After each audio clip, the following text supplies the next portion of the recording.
here we are. I turned down here at the next block. Thanks, mister. I'll get off there.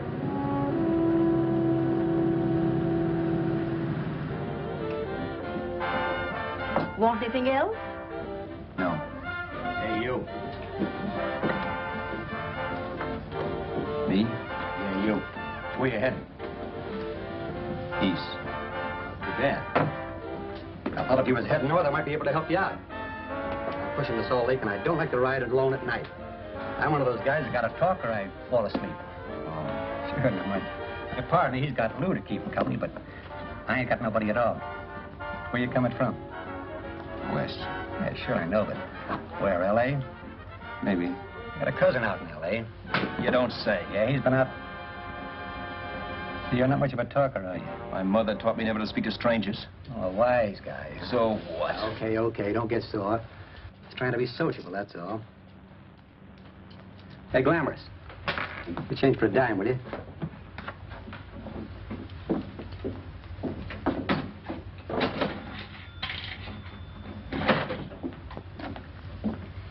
Let's have something quieter this time, Joe. My head's splitting. Is that what's wrong with it? Done with your coffee? No. And don't rush me, will you?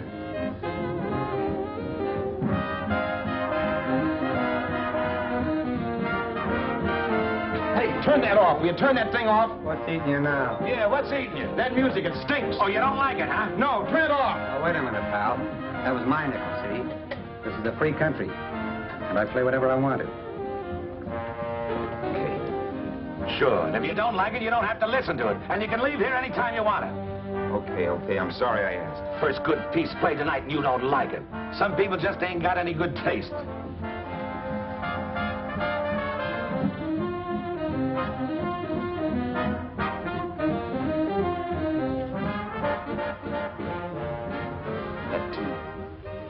That tune. Why was there always that rotten tune? Following me around, beating in my head, never letting up. Did you ever want to forget anything? Did you ever want to cut away a piece of your memory or blot it out? You can't, you know. No matter how hard you try. You can change the scenery. But sooner or later, you'll get a whiff of perfume, or somebody will say a certain phrase or maybe hum something. Then you're licked again. I can't believe that you're in love with me. I used to love that song once. So did the customers back in the old Break of Dawn Club in New York. I can't remember a night when I didn't get at least 3 requests for it. Sue, she was always selling it too. Those were the days.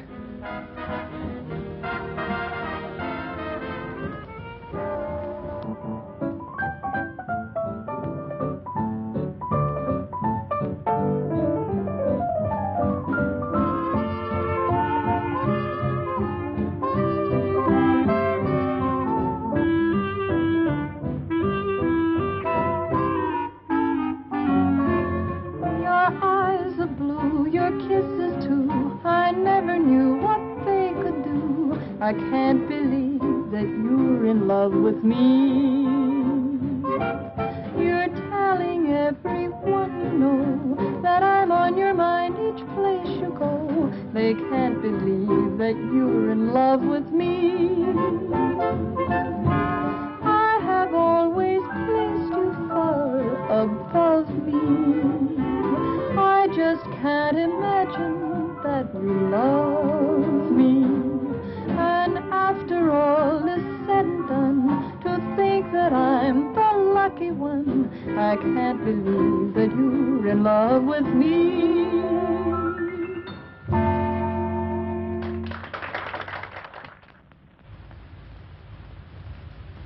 It wasn't much of a club, really.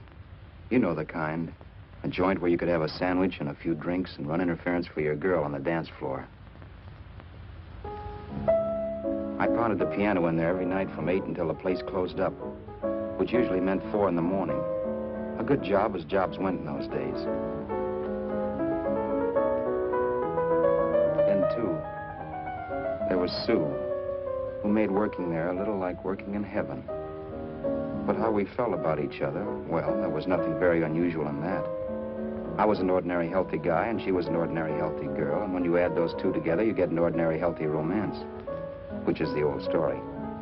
Sure, but somehow, the most wonderful thing in the world.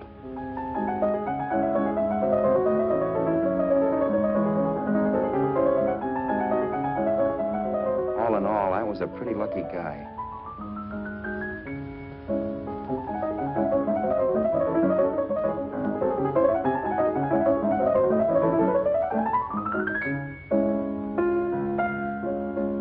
Mr. Paderewski, I presume. It's beautiful. You're going to make Carnegie Hall yet, Al?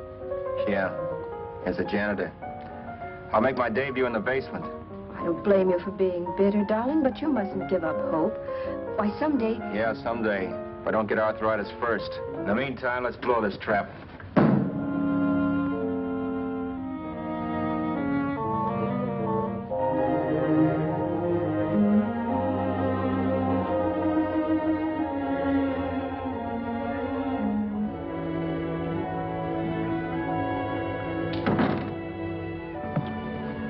Like to get something to eat, hon? Oh, I don't think so, Al. I lose my appetite working in this flea bag. Let's go home. Okay. I can't stand much more of that dump. Did you see that drunk tonight trying to paw me? No, what drunk? Does it matter what drunk? Say, what's the matter with you tonight, darling? That's the third time you started to tell me something and then stopped. We shouldn't have any secrets from each other, Sue. Next week, we're going to make with the ring and the license. You and me will be a team. Yes, that's right. In the Bush League. I don't get you. We've been struck out. It's a funny way to talk, darling. Don't you want to marry me? Al, look, I love you. You know I do, and I want to marry you. But But not now. Only after we've made good. Sunday, I'm going away. Oh, I know you'll think it's silly. That's why I hesitated to tell you. But I'm going to California. I want to try my luck in Hollywood. that's the most stupid thing I ever heard of. Don't you know millions of people go out there every year and wind up polishing cuspidors? I thought you had better sense. You sound as if you don't think I have any talent. That has nothing to do with it. I'll make out all right. Maybe. But what about me? Doesn't it mean anything to you that you're busting up all our plans? We may not see each other for years? It won't be that long. I thought you loved me. I do. You know I do. Well, here we are. Al, why can't you see my side of it? I'm young. We both aren't. And we've got all the time in the world to settle down. Really, darling, what I'm doing is the only sane thing to do.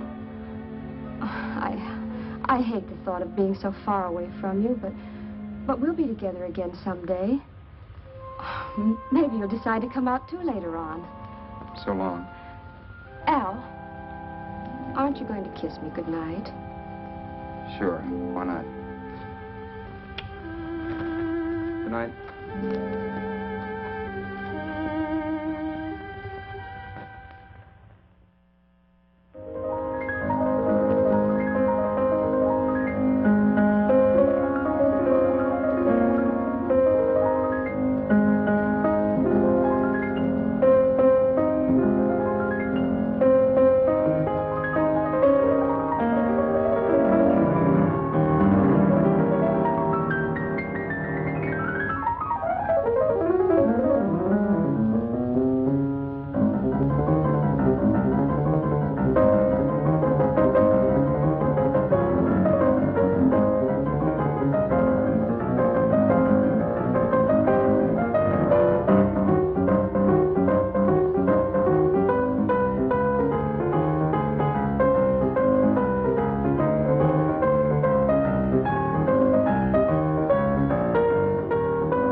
Roberts. You hit the jackpot this time. $10. Thanks.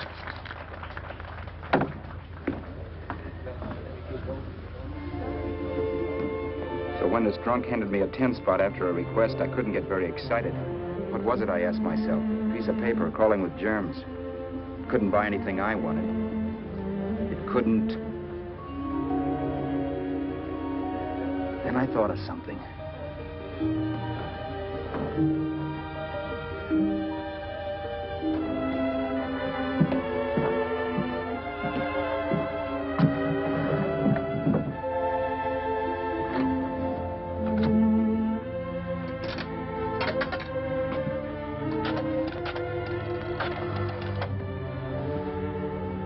Long distance.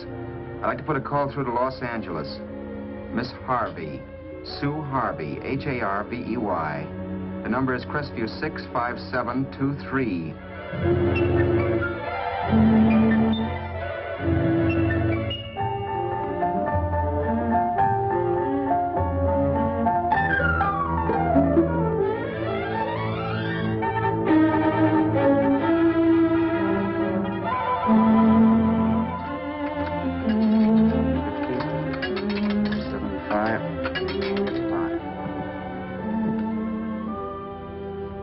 Hello, Sue?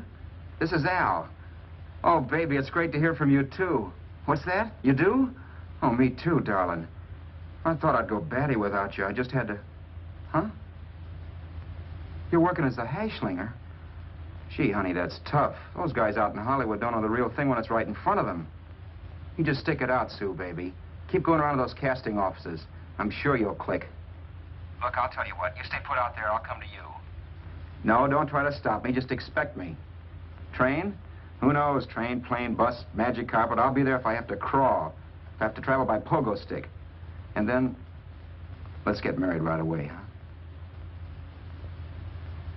That's the stuff. That's what I've been wanting to hear you say.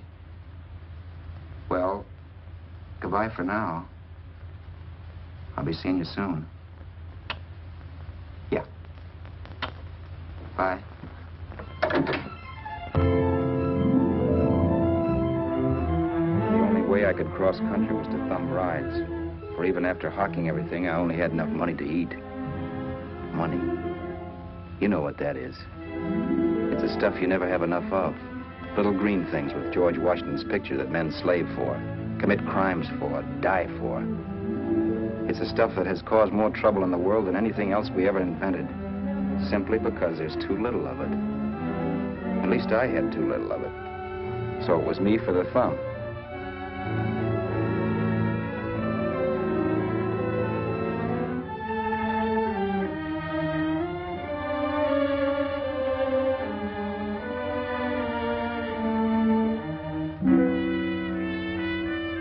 Ever done any hitchhiking?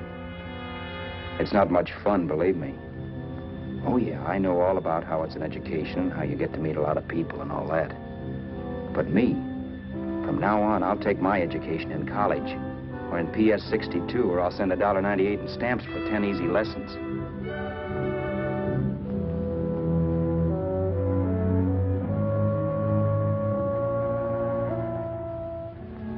Thumbing rides may save you bus fare, but it's dangerous. You never know what's in store for you. You hear the squeal of brakes. If only I had known what I was getting into that day in Arizona. Here, throw that in the back seat. Okay, let's go. Make sure that door's closed.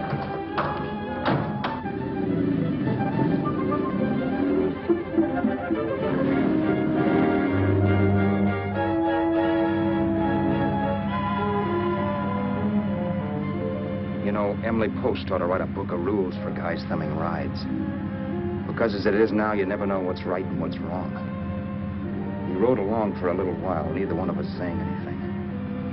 I was glad of that. I never know what to say to strange people driving cars.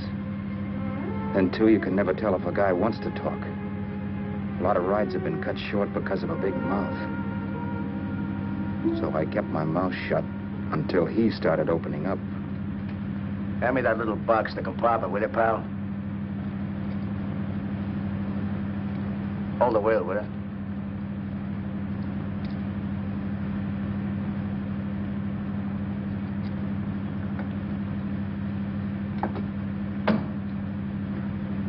How far are you going? L.A. Wow, you're really traveling, aren't you? Yeah, but I don't expect to make it for a couple of years at the rate I've been promoting rides. Not much luck, huh? Sure, all bad. Not many people stop for a guy these days. Afraid of a stick-up, maybe. Well, you can't blame them. Where you coming from? New York? Well, New York. You're in luck this time. I'm going all the way. Right through to Los Angeles. You drive a car? Sure.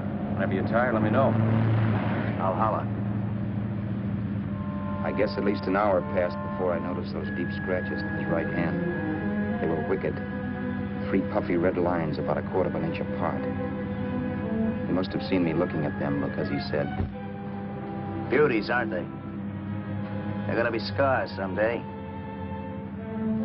What an animal.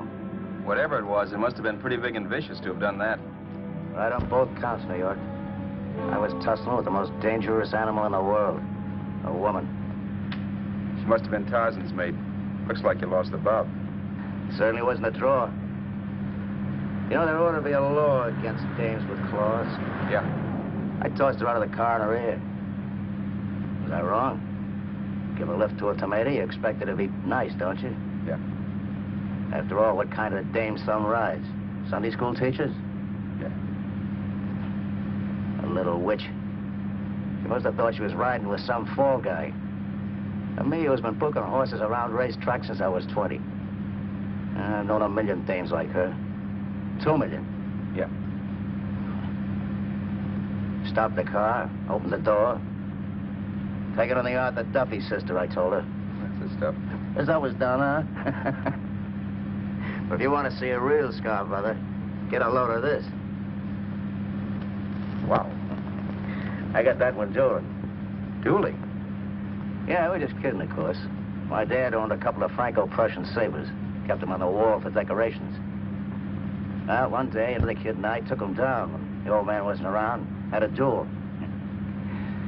He got me in the arm here. Pretty mean cut. Infection set in later. Yeah, I can see that. Now, give me that box again, will you? Yeah.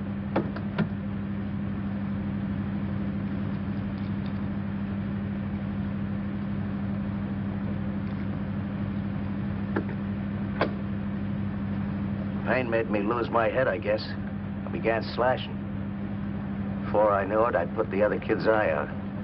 That was tough. Well, it was just an accident, of course. But you know how kids are. I got scared, decided I was going to run away from home. Old man almost caught me when I was packing my duds. The bloody rag I had wrapped around my wrist hadn't caught his attention. It seemed a bundle for sure. But I beat it when he was phoning for a doctor. That was 15, 16 years ago. I haven't been home since. Pull in there for a bite or something, huh? a bite or something. Brother, was I hungry. I hadn't had anything in my stomach for hours. Yet even with that gnawing in the pit of my belly, I didn't want to be in too big a rush to put on the feed bag. First, I had to make sure this guy knew the score. If I got him down on me, I'd buy a ticket to Hollywood. I'll wait out here for you, mister. If it's the money, don't worry about paying for it. This time it's on me. Well, that's what... Pascal, think nothing of it. You make your first million, maybe you can do the same for me. Come on, New York. I gotta make the West Coast by Wednesday. There's a horse running at Santa Anita named Pirate Bicycle. Means to order me if I'm on him. We'll make it all right. He did most of the talking during the half hour we were in the place. I ate.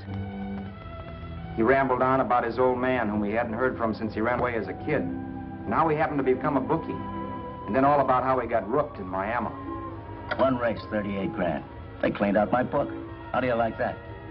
That was tough luck. Yeah, and I'm supposed to be the smart guy.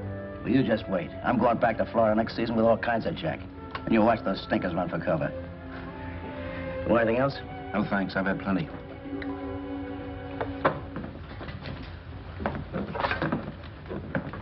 That check there, sister? Oh, just a minute. Your change, sir. Keep it, sister. Oh, thank you, sir. Call again. I'll be waiting outside for you when you finish work. Sharp check, huh?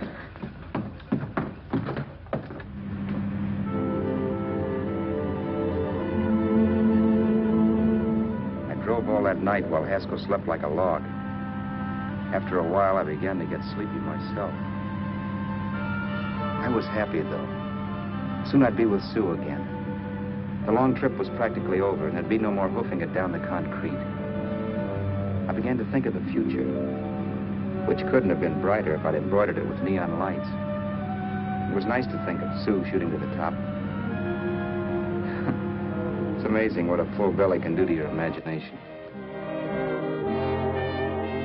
Your eyes are blue, your kisses too. I never knew what they could do.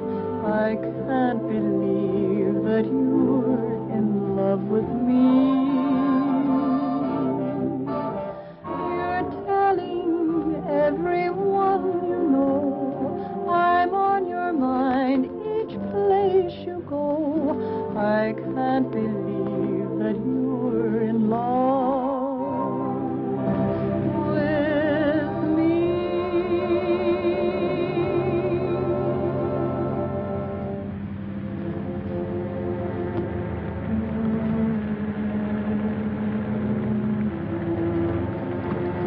Mr. Haskell? Mr. Haskell? Mr. Haskell, wake up. It's raining. Don't you think we ought to stop and put up the top?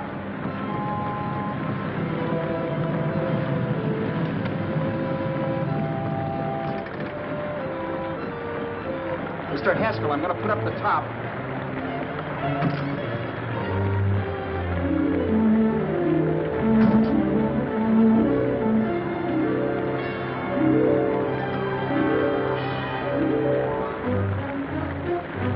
Until then, I'd done things my way. But from then on, something else stepped in and shunted me off to a different destination than the one I had picked for myself. But when I pulled open that door... Mr. Haskell, what's the matter? Are you hurt? Are you hurt, Mr. Haskell? Start your sermon. I'll listen to it. But I know what you're going to hand me even before you open your mouths. You're going to tell me you don't believe my story of how Haskell died and give me that don't make me laugh expression on your smug faces. I saw at once he was dead, and I was in for it. Who would believe he fell out of the car? Why, if Haskell came too, which of course he couldn't, even he would swear I conked him over the head for his dough. Yes, I was in for it. Instinct told me to run, but then I realized it was hopeless. There were lots of people back down the road who could identify me. That gas station guy and the waitress. I would be in a worse spot then, trying to explain why I beat it. The next possibility was to sit tight and tell the truth when the cops came. But that would be crazy. They'd laugh at the truth. I'm not having my head in the noose. So what else was there to do but hide the body and get away in the car? I couldn't leave the car there with him in the gully. That would be like erecting a tombstone.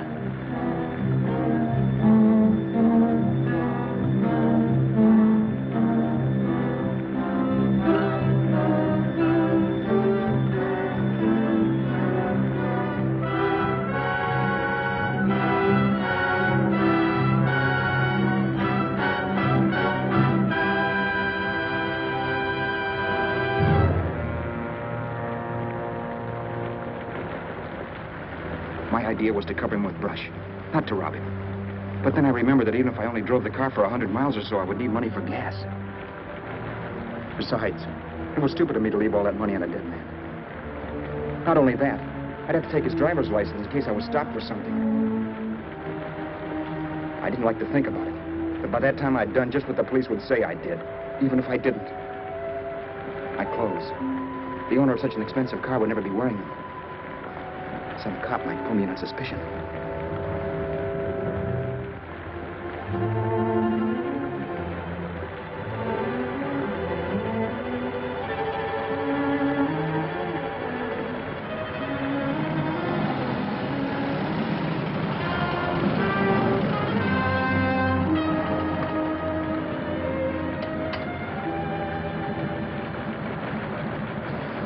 Hey, you, this your car? Don't you know better than to leave a car with the wheels halfway in the middle of the road? That's the way accidents happen. I'm sorry, officer. I was just putting up my top. I didn't think. Well, the next time, think. I'll let you go now, but watch your step in the future. I know that's a lonely stretch, but cars come by here once in a while, and we have plenty of crack-ups. Thanks, officer.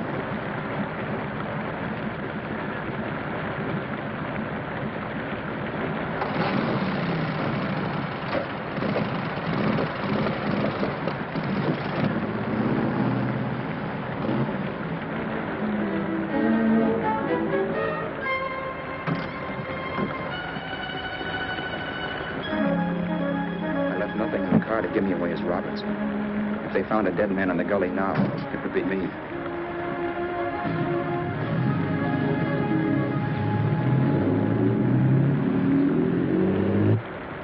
As I drove off, it was still raining, and the drops streaked down the windshield like tears.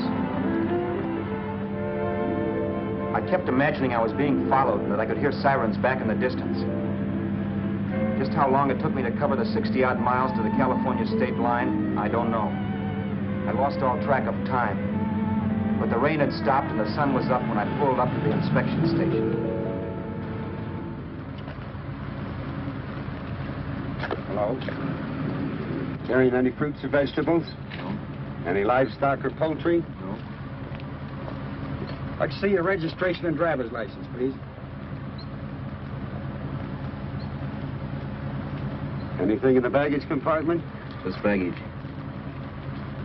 Charles Haskell, Jr., age 30, brown eyes, dark hair. Identifying marks, none. Are you Charles Haskell, Jr.? Yes. Well, remember, if you're employed and you stay over 30 days, you take out California plates. All right, officer, but I'll only be in the state a short while. Right, you can go now.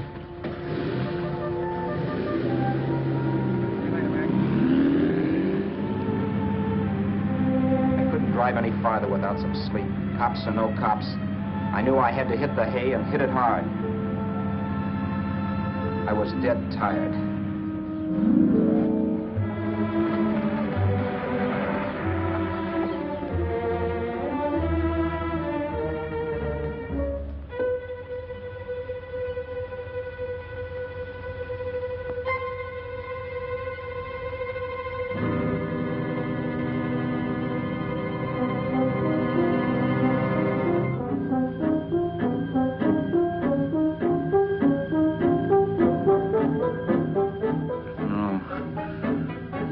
Mr. Haskell.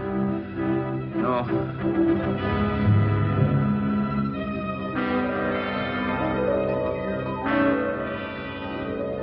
Mr. Haskell, you can't die. I think I did it. No, Mr. Haskell. No.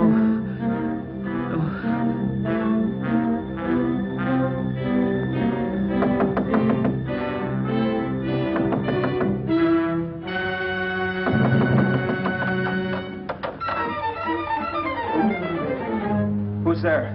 It's the maid. Can I come in and clean? Later. In a half hour. All right, sir.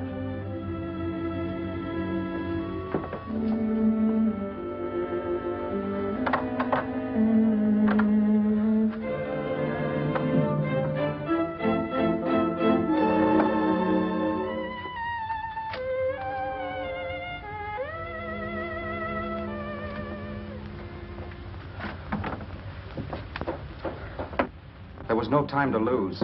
Every minute I had to be Charles Haskell was dangerous. And I'd have to be Charles Haskell until I got to some city where I could leave the car and be swallowed up.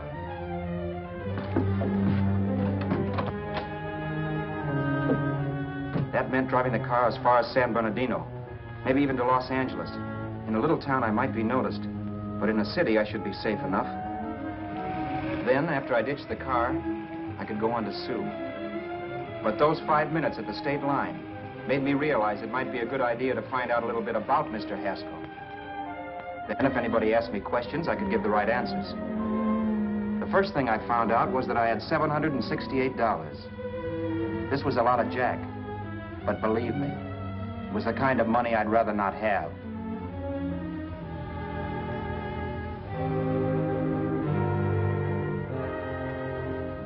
And then I found out from a letter Haskell was carting around in his bag that he wasn't the open-handed, easygoing big shot who went around buying dinners for strange hitchhikers. Before I got done reading it, I saw him more as a chiseler. It was written to his old man in California, the one he hadn't seen in so many years. In it, Haskell posed as a salesman of hymnals, of all things. It was easy to see where Haskell expected to raise a new stake for his book in Miami by rooking his old man. That was about all I found out from his effects, and it was enough. I told myself, maybe old man Haskell was lucky his son kicked off. He would never know it, but it saved him from taking a flyer in sacred literature preferred.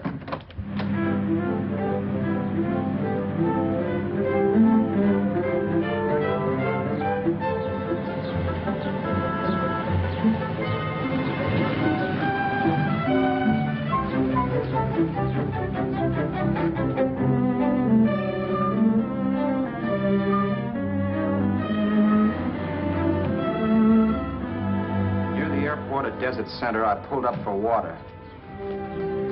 There was a woman. Hey, you! Come on if you want to ride.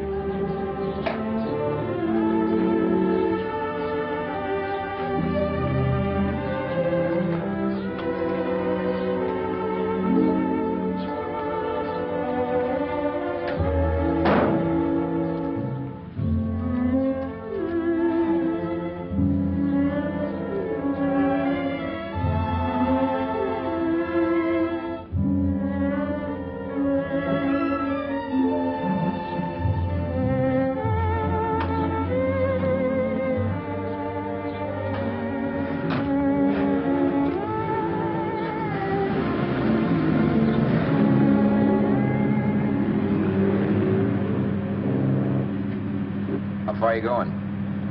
How far are you going? That took me by surprise, and I turned my head to look her over. She was facing straight ahead, so I couldn't see her eyes. But she was young, not more than 24. Man, she looked as if she'd just been thrown off the crummiest freight train in the world. Yet, in spite of this, I got the impression of beauty. Not the beauty of a movie actress, mind you, or the beauty you dream about when you're with your wife, but a natural beauty. A beauty that's almost homely because it's so real. Then suddenly she turned to face me.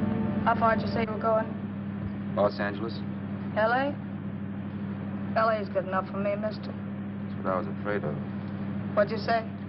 Oh, nothing, just thinking out loud. People get in trouble for doing that. What's your name?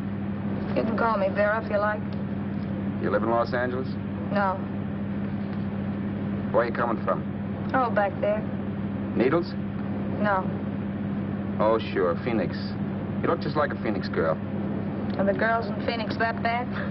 The girl must have been pretty tired because she fell asleep not 20 minutes after she stepped into the car. She lay sprawled out with her head resting against the far door, like Haskell.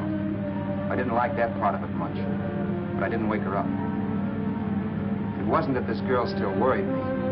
I'd gotten over that funny feeling I had when she looked at me, which I put down as just my jangled nerves. With her eyes closed and the testness gone out of her, she seemed harmless enough. And instead of disliking her, I began to feel sorry for her. The poor kid probably had a rough time of it. Who was she anyway? And why was she going to Los Angeles? And where'd she come from in the first place? The only thing I knew about her was her name. Not that it made any difference. A few hours more and we'd be in Hollywood. I'd forget where I parked the car and look up Sue. This nightmare of being a dead man would be over. Who this dame was, well, it was no business of mine. Where did you leave his body? Where did you leave the owner of this car? You're not fooling anyone. This buggy belongs to a guy named Haskell. That's not you, mister. You're out of your mind. That's my name, Charles Haskell. I can prove it. It's my driver's Save license. yourself the trouble, mister. Having Haskell's wallet only makes it worse. It just so happens I rode with Charlie Haskell all the way from Louisiana. He picked me up outside of Shreveport. You rode? You heard me. Then it all came back to me. All the talk about dueling and scars and scratches. There was no doubt about it. Vera must be the woman Haskell had mentioned. She must have passed me while I slept. Well, I'm waiting. My goose was cooked. She had me. That Haskell guy wasn't dead yet. He wasn't stretched out stiff and cold in any Arizona gully. He was sitting right there in the car, laughing like mad while he haunted me. Well? There was nothing I could say. It was her move. Vera, whatever her name was, it was just my luck picking her up on the road. It couldn't have been Helen, or Mary, or Evelyn, or Ruth. It had to be the very last person I should ever have met.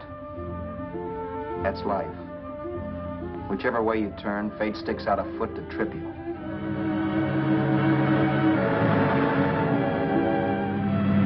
I told her everything, but she didn't believe my story. I should have saved my breath. That's the greatest cock and bull story I ever heard. So he fell out of his car. Say, who do you think you're talking to, a hick? Listen, mister, I've been around, and I know a wrong guy when I see one. What'd you do, kiss him with a wrench? Now, wait a minute. What I told you was true. You see, that's why I had to do it. You think I killed him. Well, the cops would have thought so, too. Yeah, well, maybe they still think so. What makes you so sure I'll shut up about this? Vera, I'm innocent. Give me a break, will you? It won't do me any good having you pinched. The cops are no friends of mine. Now, if there was a reward, but there isn't. Thanks. Don't thank me yet. I'm not through with you by a long shot. Let's see that roll.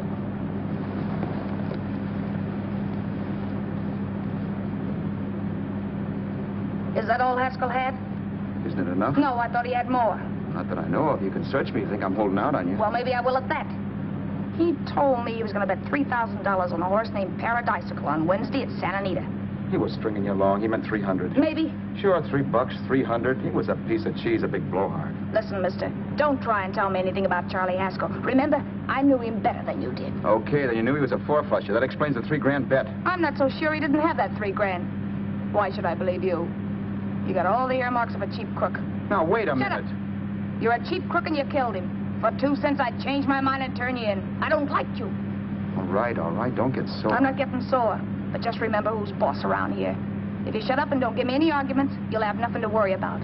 But if you act wise, well, mister, you'll pop into jail so fast it'll give you the bends.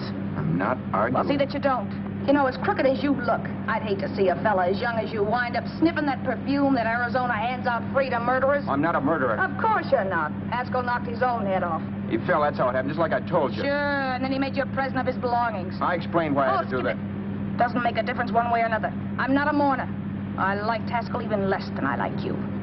Yeah, I saw what you did to him. What do you mean? Well, scratches on his wrist. Sure, I scratched him. I'll say you did. So your idea was to drive the car a little way, maybe into San Bernardino, and then leave it. You weren't going to sell it? Sell it? You think I'm crazy? Somebody else's car? See, all I want to do is leave it somewhere and forget I ever saw it. Not only don't you have any scruples, you don't have any brains. I don't get you. Maybe it's a good thing you met me. You'd have got yourself caught, sure. Why, you dope. Don't you know a deserted automobile always rates an investigation? Huh? Look, the cops find a car. Then they get curious. They wonder where the owner is. So, all right, they don't trace Haskell. They trace you. I never thought of that. The only safe way to get rid of the car is to sell it to a dealer. Get it registered under a new name. Say, stop at the next store. I want to get a bottle and do some shopping before we hit L.A. Okay. As soon as we find a place, I'll drop you off and pick you up later. Nothing doing. You're coming in, too. From now on, you and I are like the Siamese twins. Have it your way, but I don't get the point. The point is, I don't want you to get lost. I'm not going to beat it if that's what you're afraid of. I'll say you're not. Well, I'm going to see that you sell this car so you don't get caught. Thanks. Of course, your interest wouldn't be financial, would it? You would want a small percentage of the profits. Well, now that you insist, how can I refuse? 100% will do. Fine. I'm relieved. I thought for a moment you were going to take it all. I don't want to be a hog. A few hours later, we were in Hollywood. I was recognizing places Sue had written about. It struck me that far from being at the end of the trip, there was a greater distance between Sue and me than when I started out. Vera wasn't kidding with that Siamese twins crack. She rented a little apartment as Mrs. Charles Haskell. When I objected to this, she explained that it was on account of the car. A dealer might think something was funny if he called and found we were using different names.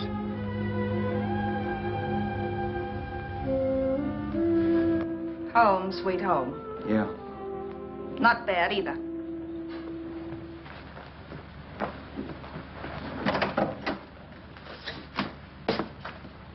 In case there's any doubt in your mind, I'll take the bedroom. Yeah. Sure is stuffy in here.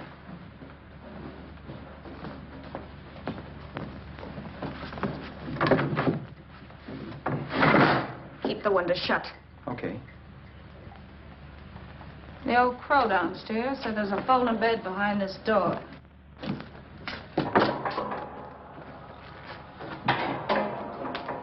You know how to work it? I invented it. Some joint. One can't have everything.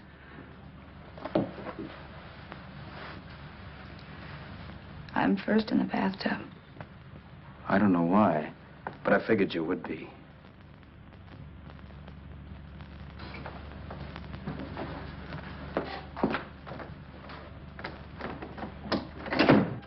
Boy, oh boy. It sure feels good to be clean again. I must be 10 pounds lighter. You must be. Well, hitching rides isn't exactly the way you keep your schoolgirl complexion. I wish that guy with the sacks would give up. Gets on my nerves. Forget it. Have a drink. Aren't you afraid I might take you up on it? If I didn't want to give you a drink, I wouldn't have offered it.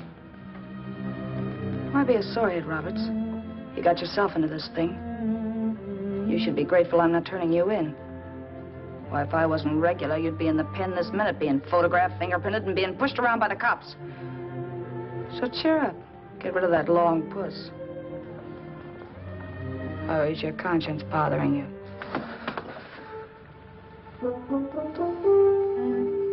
No. It isn't. Swell. That's the spirit. He's dead and no moaning around will bring him back. Anyway, I never could understand this worrying about something that's over and done with. Now, look, Vera, for the last time, I didn't kill him. Haskell was a sick man. Maybe he was dead before he fell out of the car. I don't know. Sure. He died of old age. All right. So if it'll make you sociable, you didn't kill him.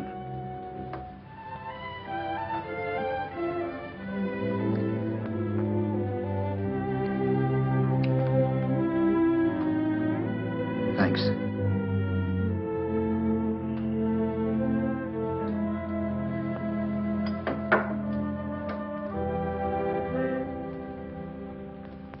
We're out of liquor, Roberts. Yeah. Too bad. I felt like getting tight tonight. Well, I think you succeeded. Am I tight? As a prima donna's corset. That's good. I wanted to get tight. Why? What have you got to get tight about? Oh, I don't know. Few things. You should have my worries. If I had your troubles, I'd stay sober. And I've got the key to that door. Yeah. Maybe you're right. I'm always right. You know, I don't like your attitude, Roberts. Well, there's a lot of things I don't like. Sure. But life's like a ball game. You gotta take a swing at whatever comes along before you wake up and find it's the ninth inning. You read that somewhere. That's the truth, Roberts. All you do is bellyache. Taking it easy and, well, trying to make the best of things. But maybe that's what's wrong with the whole world. Get the professor. People knock themselves out trying to buck fate. Now, take you, for instance. You're lucky to be alive. Why, suppose Haskell had opened your door. You'd be playing a harp now. Think of that. You think of it. I'm tired of thinking. There's plenty of people dying this minute. I would give anything to trade places with you. I know what I'm talking about. I'm not so sure. At least they know they're done for. They don't have to sweat blood wondering if they are. Your philosophy stinks, pal. We all know we're going to kick off someday. It's only a question of when. But what's got us on this subject anyway? We'll be discussing politics next. Yeah. Where'd you hide the butts?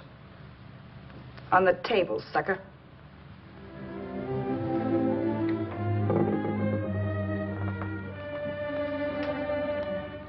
We bored each other with conversation for a couple of hours longer.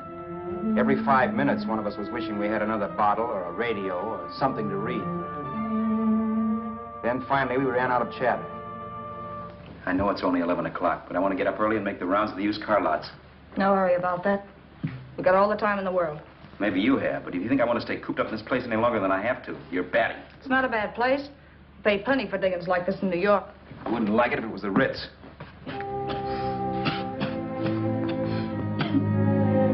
brought me liquor. You got a mean cough. Ought to do something about it. I'll be all right. That's what Camille said. Nobody you know. Wasn't that the dame that died of consumption? Yeah. Wouldn't it be a break for you if I did kick off? You'd be free with all Haskell's dough and car. I don't want to see anybody die. Not even me. Especially not you. One person died of me. If you did, well, that's all I need. You don't like me, do you, Roberts? Like you? I love you. My favorite sport is being kept prisoner. After we sell the car, you can go to blazes for all I care. But not until then.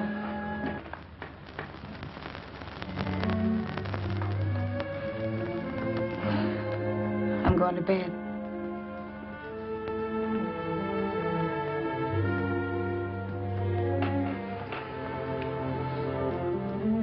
Good night, Roberts. Don't try and sneak away during the night. All the doors are locked. Anyway, if I find you gone in the morning, I'll notify the police. They'll pick you up. Don't worry, I know when I'm in a spot. Well, good night. I hope that portable rack isn't too uncomfortable for you. Don't lose any sleep over it, will you, Vera?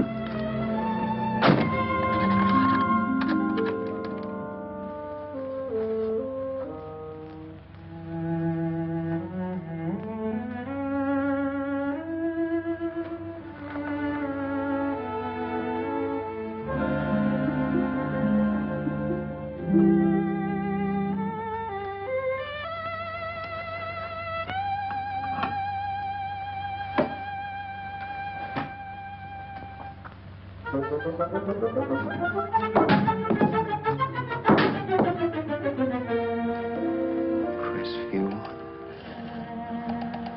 6, 5, 7, 2, 3.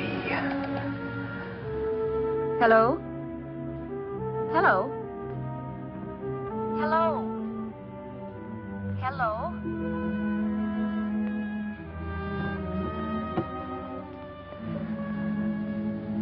No. Not yet, darling. Tomorrow. Maybe.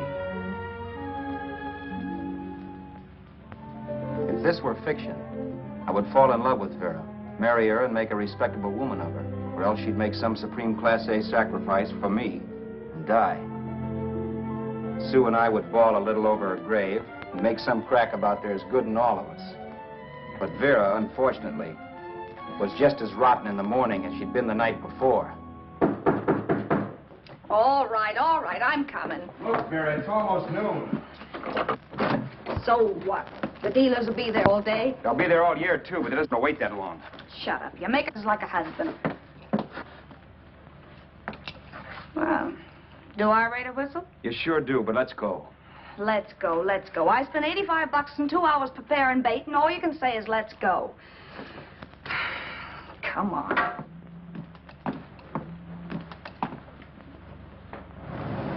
We passed a few used car lots last night down this way. What do you think we can get for this heap? I don't know. Plenty. You let me handle everything. Think we can get $2,000? I don't know, but don't worry. I'll squeeze as much out of this guy as I can. If I let it go cheap without a fight, he might think we've stolen the car. And listen, don't make any slips and call me Roberts. That'll cook us. I don't need you to tell me that. You better just sit by and keep your mouth closed. Remember, we're both in the soup if anything happens. Forget it and drive. You're my wife, Vera Haskell. Look, after the deal's closed, let's go back to that place on Hollywood Boulevard where I saw the fur jacket. I want to buy it. After the deal's closed, I'm saying goodbye to you. That's right, I forgot. I guess I'm getting kind of used to you. Well, that's a habit you could start breaking. Let's try this place in the middle of the block.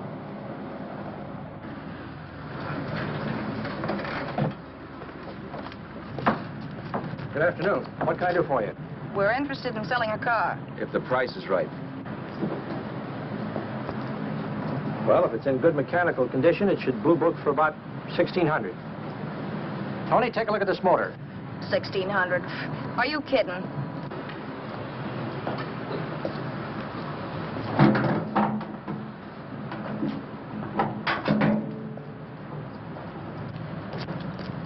Well, maybe 1850.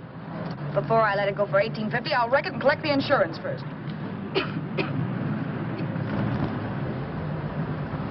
Lady, this motor's seen a lot of driving.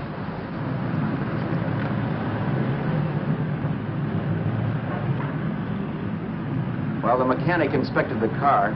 We haggled. At last, when we were all worn out, we hit a compromise. His price.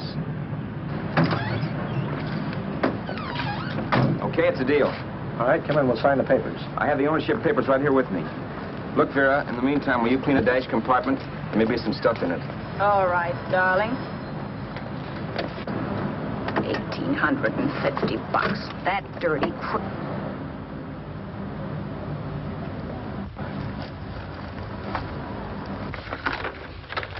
In New York, huh? Yeah.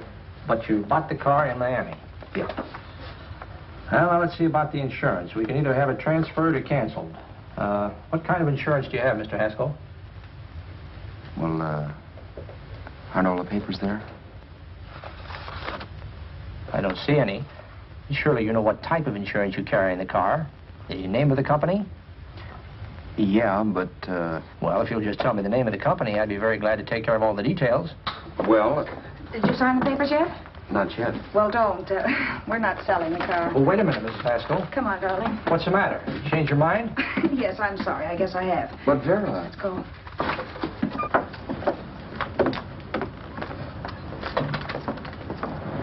You got me out of a tight spot, Vera. But I still don't understand all this. You will in a minute. I almost threw away a gold mine. 1850 isn't to be sneezed at. The car doesn't book for as much as I thought. We're not selling the car. You want to keep it. Now, wait a minute, Vera. You said yourself I wouldn't be safe until the car was in someone else's name. I'd like to be free of this mess when I go. That's just it, Roberts. You're not going. There's a drive-in at the next corner. Pull in there and we'll get a bite to eat. And I'll explain. What is this, another one of your brilliant ideas?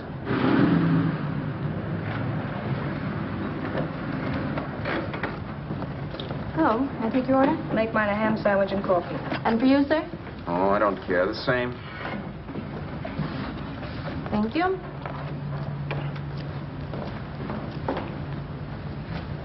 Get this, Vera. I've been pretty patient so far. I've done everything you asked me to do, but no more. Shut up. You've taken Haskell's money. And you can have the dough we get from selling the car. But you're not going to keep me a prisoner. It's a good thing I bought the paper. Take a look at that. Vera, I'm in no mood. Read that.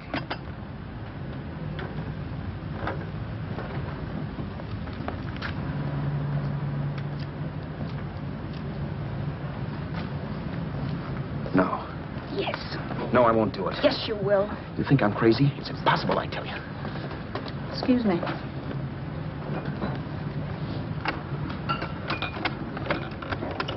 Blow the horn when you're through.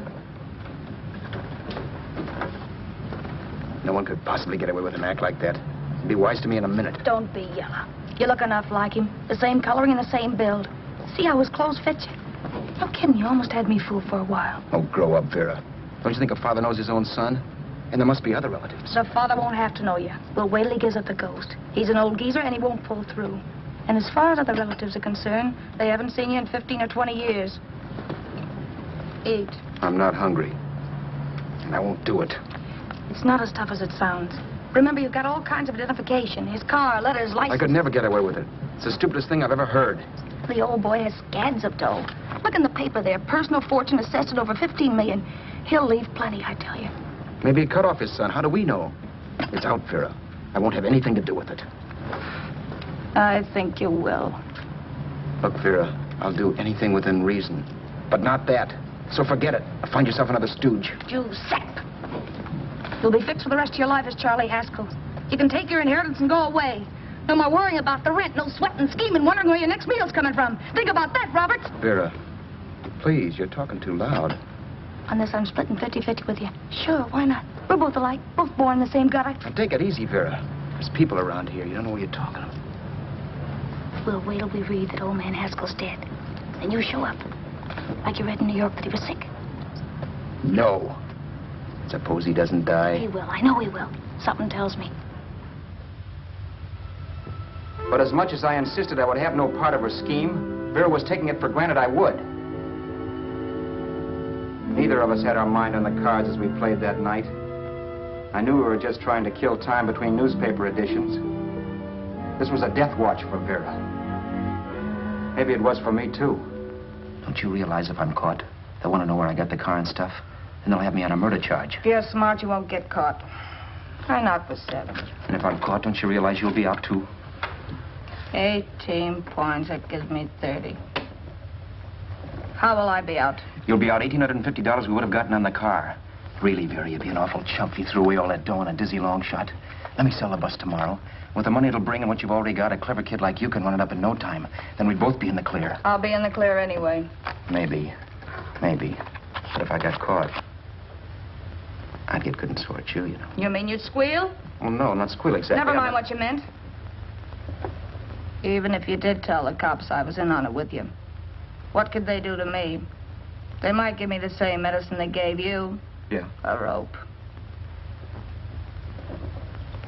But I'm on my way now. All they'll be doing will be rushing it. All right. But think of the $1,850 you'd lose. You'd kick yourself along the block if it let get away from you.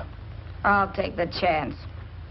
Want another drink? You're being a goon. That's the way people wind up behind the 8 ball. Once they get a few dollars, they become greedy and want more. My. Caesar. Who? You know that Roman general? He got his for being greedy. He wasn't satisfied, so the final wind-up was he took the count. A couple of days ago, you didn't have a dime. Why, you were so broke you couldn't pay cash for a postage stamp. Now you've got almost $700 with $1,850 in the offing. Take my advice. Don't try for more. I'm tired of this game. Let's have some blackjack. Play solitaire. Okay, I will if that's the way you feel about it. That's the way I feel about it. Getting sore and throwing things won't help much, Roberts. I'm really doing you a favor. I help you out of a jam by keeping my mouth shut. I show you how to make some soft money. And what thanks do I get? Thanks. Sure. Or would you rather call the cops and tell them you killed the man and stole his money? I didn't kill anybody. Yes, you did. No, I didn't. You know I didn't. All right, then. Suppose I call the cops. If you're innocent, what do you got to be scared of? Okay. Call them, you mutt. Go ahead and call them, see if I care. At least they'll give me a square deal. You want me to call them? You heard me. But I'm warning you. If I'm pinched, I'll swear you were in on it. I'll say that you helped me. If I fry, I'll get even with you. You wouldn't dare. You didn't. Yeah? Then try it and see. Call them. Yeah. Okay, I will.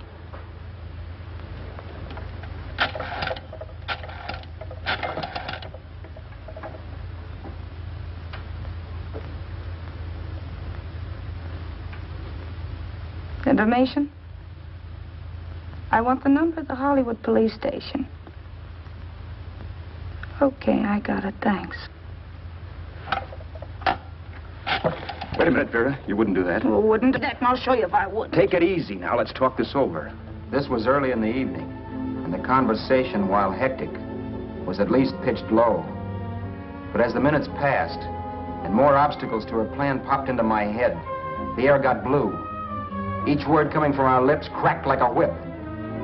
I reminded her that as Charles Haskell, I didn't even know my mother's name, where I'd gone to school, the name of my best friend, whether I had an Aunt Emma or not, my religion, and if I'd ever owned a dog. I didn't even know what my middle initial stood for. I also pointed out that the real Haskell had a scar on his forearm. His people never saw that scar. He told me he ran away right after putting out the kid's eye. Yeah, but his father knew he was cut. It'd have to be some kind of a mark. So what? The old man's dead, or will be. I hope by tomorrow morning's papers. Anyway, you could cut yourself a little, couldn't you? Boy, for that kind of dough, I'd let you cut my leg off. You're drunk and you're crazy mad, Vera. Turn me in if you want to, but I won't get mixed up in this. Besides, how do we know? Haskell was such a phony. Maybe he wasn't the man's son at all. Maybe he just dreamed it up. Well, dreaming or not, you won't be dreaming when the law taps you on the shoulder. There's a cute little gas chamber waiting for you, Roberts. And I hear extradition to Arizona's a cinch. Where's that phone? Vera! Leave me alone. Vera! Here. I want a phone call, police. I hate you yellow stinker. You leave me alone. I'll let you alone when you promise to leave the phone where it is. You're drunk. You don't know what you're doing. You're hurting me. Will you promise? All right.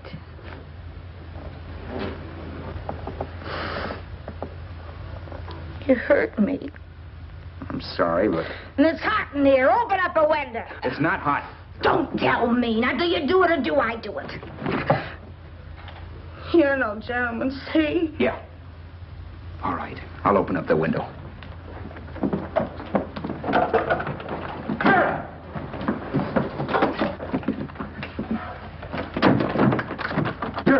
door. Please open the door. Vera, open the door. Don't use the phone. Listen to me. I don't like you, Roberts. You're no gentleman, see? You hurt my hand, and I'm going to get even with you. If you don't open the door, I'm going to kick it down, Vera. Vera, don't call the cops. Listen to me. I'll do anything you say. Vera, let me in. I'll break the phone.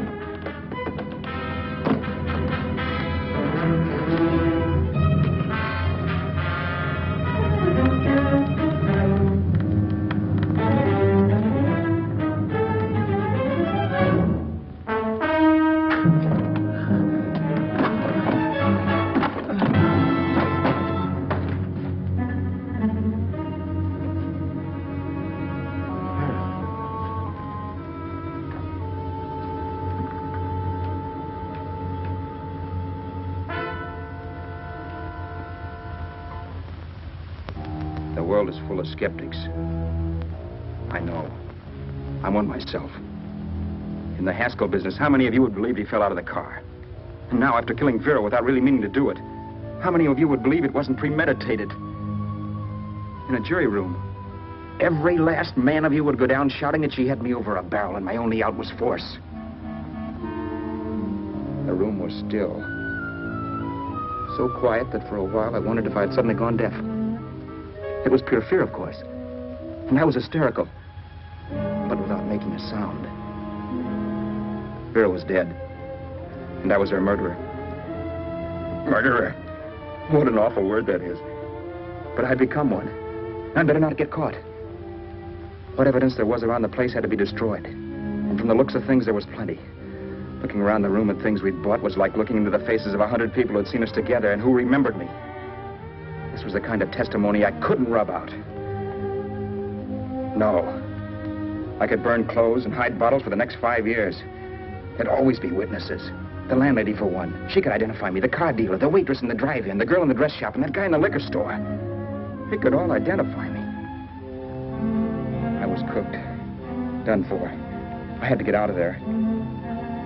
While once I'd remained beside a dead body, planning carefully how to avoid being accused of killing him, this time I couldn't. This time I was guilty. I knew it. Felt it. I was like a guy suffering from shock. Things were whirling around in my head. I couldn't make myself think right. All I could think of was the guy with the saxophone and what he was playing. It wasn't a love song anymore. It was a dirge.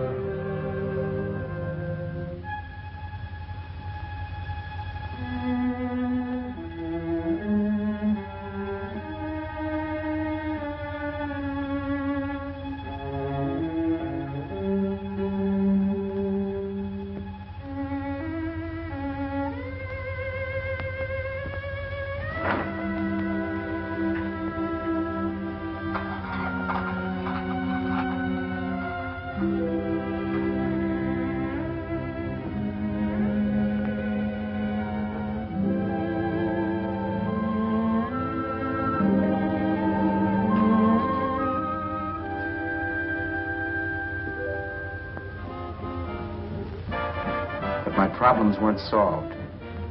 I had to stay away from New York for all time because Al Roberts was listed as dead and had to stay dead. And I could never go back to Hollywood. Someone might recognize me as Haskell. Then, too, there was Sue. I could never go to her with a thing like this hanging over my head. All I could do was pray she'd be happy.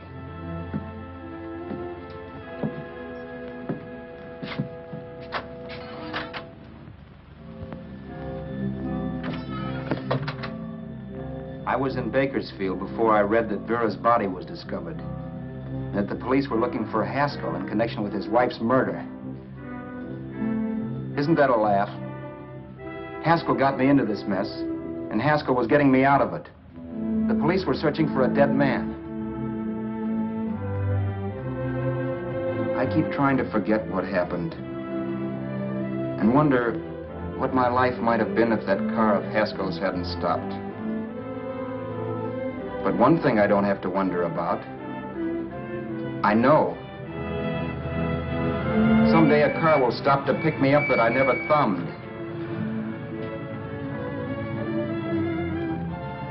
Yes. Fate, or some mysterious force, can put the finger on you or me for no good reason at all.